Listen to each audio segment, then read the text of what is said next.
내일로 예정된 서울 민중총궐기 대회에 광주 전남에서만 2만 명 이상이 참가할 전망입니다. 상경 집회에 대한 시민 참여 열기가 뜨겁습니다. 중국 전기자동차 회사 조이롱의 한국법인으로 알려진 조이롱 코리아에 중국인 직원이 없고 인증을 위한 전기자동차도 돈을 주고 사온 것으로 확인됐습니다. 세월호의 연내 인양이 끝내 무산됐습니다. 정부가 인양 실패를 공식 인정했습니다. 황금 광어빵과 전복빵 등 지역 특산품을 살려 개발한 이색빵들이 인기를 끌며 새로운 관광 자원으로 떠오르고 있습니다. 여러분 안녕하십니까? 내일 서울 광화문에서 대규모 촛불 집회가 예정돼 있는 가운데 광주와 전남에서는 최소 시민 2만여 명이 집회에 참여할 예정입니다. 고교생, 대학생을 비롯해 시민단체들이 상경 시위를 준비하거나 참여를 독려하고 있습니다. 김인정 기자입니다. 대통령의 책임을 요구한다! 대학생들이 5.18 민주광장 쪽으로 행진합니다. 시국선언을 발표한 광주와 전남 지역 대학생들은 국정농단 사건에 대한 대통령의 책임을 물었습니다.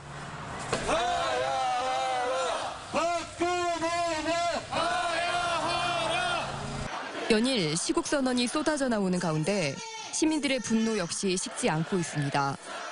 많은 시민들이 서울 광화문에서 열릴 대규모 촛불 집회를 앞두고 상경을 준비하고 있습니다. 태어나서 처음으로 집회에 참석하기 위해 친구들과 모여 상경 중인 60대 남성도 만날 수 있었습니다. 이게 참 망신이잖아, 이것이. 한 나라에.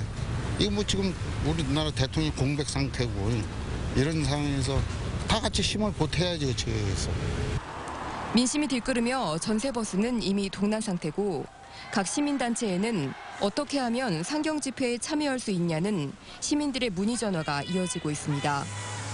빈좌석이 있은 경우에는 그쪽으로 안내도 도와드리고 하고 있는데요. 처음 이제 가시는 분들이라 좀 걱정도 많이 하시고 준비물 하나하나 이렇게 안내를 드려야 되는 상황인 것 같습니다. 청소년 집회 참여 문의도 계속해서 늘고 있어 시민단체들은 전세버스를 늘린 상황입니다. 광주 지역에서는 80여 개 시민단체들이 40인용 버스 250대를 빌려 상경하며 광주와 전남에서만 최소 2만여 명이 광화문으로 향할 것으로 예측됩니다. MBC 뉴스 김민정입니다.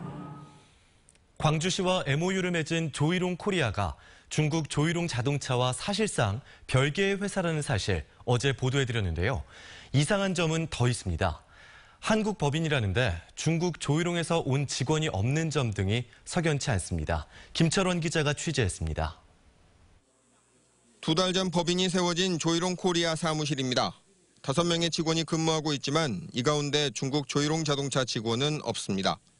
중국 전기자동차를 한국에서 생산하기 위해서는 안전과 성능, 환경 부문의 인증을 획득해야 하는데 이 작업을 진행할 중국 측 전문가가 아직 없는 상태인 겁니다. 이상한 점은 또 있습니다. 조이롱 코리아는 최근 한국에서의 전기차 인증을 위해 필요하다며 중국에서 조이롱 자동차 2대를 구매했습니다. 태양을 그 2대를 구입해가지고 우리 한국의 인증 기준에 맞춰서 지금 개조를 하고 있고. 판매용이 아니라 시험이나 인증을 위한 자동차인데도 본사의 자동차를 돈을 들여 사온다는 얘긴데 하나의 회사에서 진행되는 업무인지 의문이 드는 대목입니다. 이에 대해 조이롱 코리아 측은 중국 조이롱 본사와 자신들은 하나의 회사임을 강조했습니다. 그러면서 중국 본사에서 조만간 전문가들이 한국으로 입국할 예정이며 본사의 투자와 관련해 이달 말 큰 변화가 있을 것이라고 말했습니다.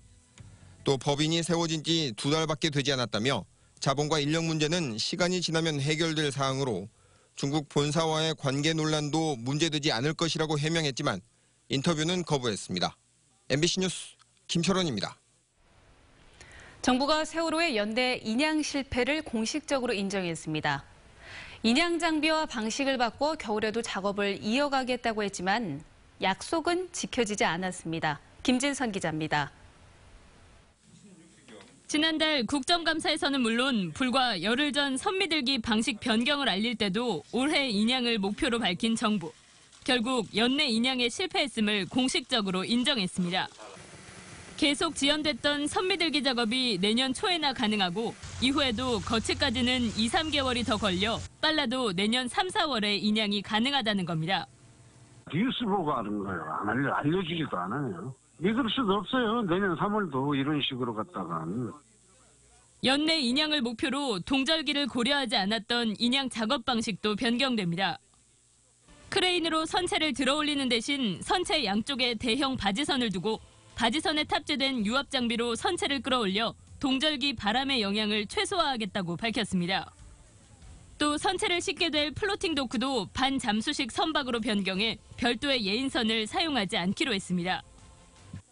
이게 아주 주먹구식으로 이루어지고 있습니다. 상하이 셀비지에만 전적으로 의존하고 있어서 이게 기술적으로 가능한지 안 한지 검증 자체를 하고 있지 않아요.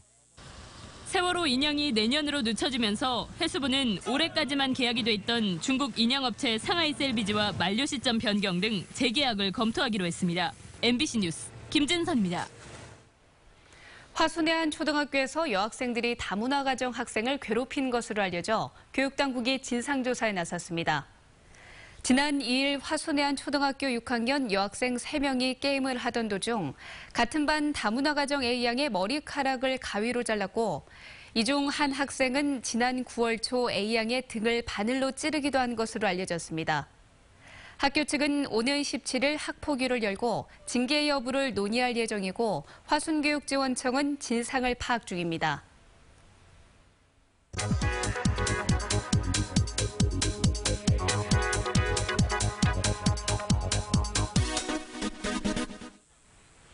성큼 다가온 초겨울 날씨에 연탄으로 겨울을 나야 하는 이웃들은 벌써 난방비가 걱정이라고 합니다.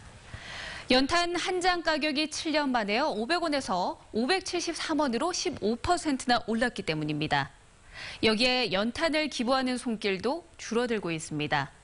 지난해 광주에서는 1,000만 원 상당의 연탄이 기부가 되는데요. 2011년에 6,200만 원 상당의 연탄이 기부된 것과 비교하면 사실은 이렇게 6분의 1 수준으로 줄어들었습니다. 그래서 저소득층의 난방비 부담을 줄여주기 위해서 연탄 바우처 사업이 시행 중입니다. 올해는 연탄값 인상에 따라서 지원 금액이요 16만 9천 원에서 23만 5천 원으로 올랐습니다. 이는 연탄 400장 정도를 구매할 수 있는 금액인데요. 하루 평균 연탄 4장을 사용해야 난방이 가능하다는 점에서 이 또한 겨울을 나기엔 부족한 상황입니다. 카드뉴스였습니다.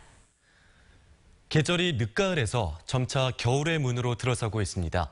다행히 이번 주말은 포근할 것으로 예상되는데요. 백단비 기상캐스터가 전해드립니다.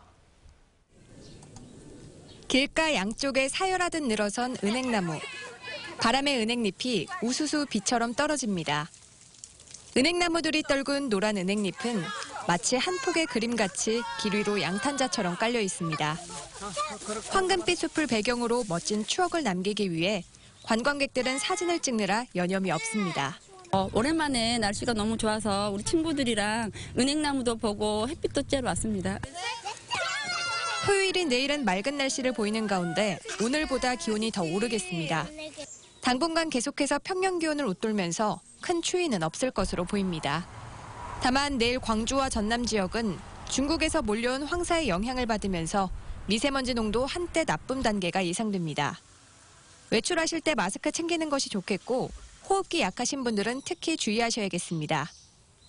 일요일에도 낮 기온이 18도까지 오르면서 포근한 늦가을 날씨가 예상되지만 밤부터 비가 시작돼 월요일까지 이어지겠습니다. 다음 주 목요일 수능 날에는 평년보다 높은 기온 보이면서 다행히 수능 한파는 없을 것으로 예상됩니다. MBC 뉴스 백단비입니다.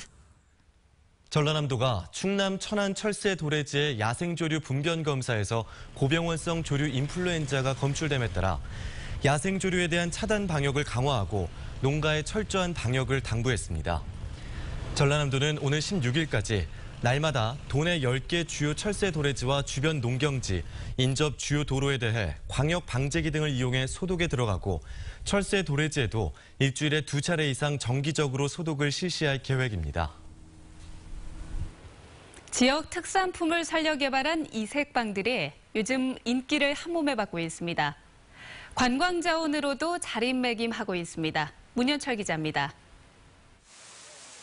전국 생산량의 30%를 차지할 정도로 완도의 대표 수산물로 꼽히는 광어. 광어가 빵틀에서 다시 태어났습니다. 이른바 황금 광어빵. 이 빵을 개발한 젊은 부부는 카페까지 차려 빵 판촉에 나섰습니다. 재료는 찰보리와 전복, 다시마, 비파까지 완도에서 생산되는 농수산물로만 채웠습니다. 저렴한 가격에 영양과 맛도 좋다는 평가를 받고 있습니다. 관광객분들도 드실 수 있고 완도 특산품도 알릴 수 있는 그런 제품을 좀 만들고 싶어서 개발하게 되었습니다. 한 카페에서 첫 선을 보인 전복빵은 지역 명물로 자리매김했습니다. 살아있는 전복을 통째로 넣은 이 빵은 전국 각지에서 주문이 쏟아질 정도로 인기를 끌고 있습니다. 가고 싶은 섬 강진 가우도는 황가오리 빵이 으뜸 먹거리. 강진만에서 많이 잡히는 황가오리 모양을 본따서 강진산 쌀과 단호박을 넣어 만든 겁니다. 여행 추세가 먹거리 위주로 바뀌면서 지역 특산품을 활용해 개발한 빵들이 이색 관광 자원으로 떠오르고 있습니다. MBC 뉴스 문현철입니다. 오늘 농업인의 날을 맞아 광주 상무 시민공원에서 농민들이 참석한 가운데 빛고울 농업인 한마당 행사가 열렸습니다. 이 자리에서 농민들은 쌀값 하락 등으로 농업인의 현실이 어렵지만 생명산업에 종사한다는 자부심과 희망을 잃지 말자며 서로를 격려했고 농업인의 날을 상징하는 가래떡을 나눴습니다. 경찰이 100억 원대 사기를 벌인 지명수배범을 눈앞에서 놓친 사실이 드러났습니다. 광주 광산경찰서에 따르면 지난 9일 경찰의 피의자 57살 김모 씨가 광산구의 한 시장에 나타났다는 신고가 접수돼 출동했지만 현장에서 타인의 신분증을 내민 김 씨의 소가 그냥 보내준 것으로 확인됐습니다. 경찰은 뒤늦게 인근 CCTV 분석을 통해 100억 원대 사기 피의자일 가능성이 큰 것으로 보고 행적을 추적 중입니다. 광주지방법원은 생후 3개월 된 아들을 학대한 혐의로 구속 기소된 친부 26살 A씨에게 징역 2년 6개월을 선고하고 아동학대 치료 프로그램 80시간 이수를 명령했습니다. 재판부는 아버지가 3개월 된 아들에게 영구장애로 남을 수 있는 중상해를 입힌 점 등을 생각해보면 죄질이 가볍지 않지만 장기 복역 시 남은 가족의 생활고가 우려되는 점을 참작했다고 설명했습니다.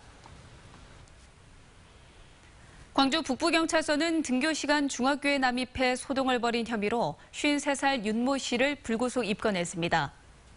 윤 씨는 지난 10일 광주 북구의 한 중학교 정문에서 등교하는 여학생들에게 욕설을 하고 이를 제지하는 학교 지킴이를 밀치고 교무실에 난입해 소동을 벌인 혐의입니다. 경찰은 윤 씨가 만취 상태에서 이러한 일을 벌인 것으로 보고 있습니다.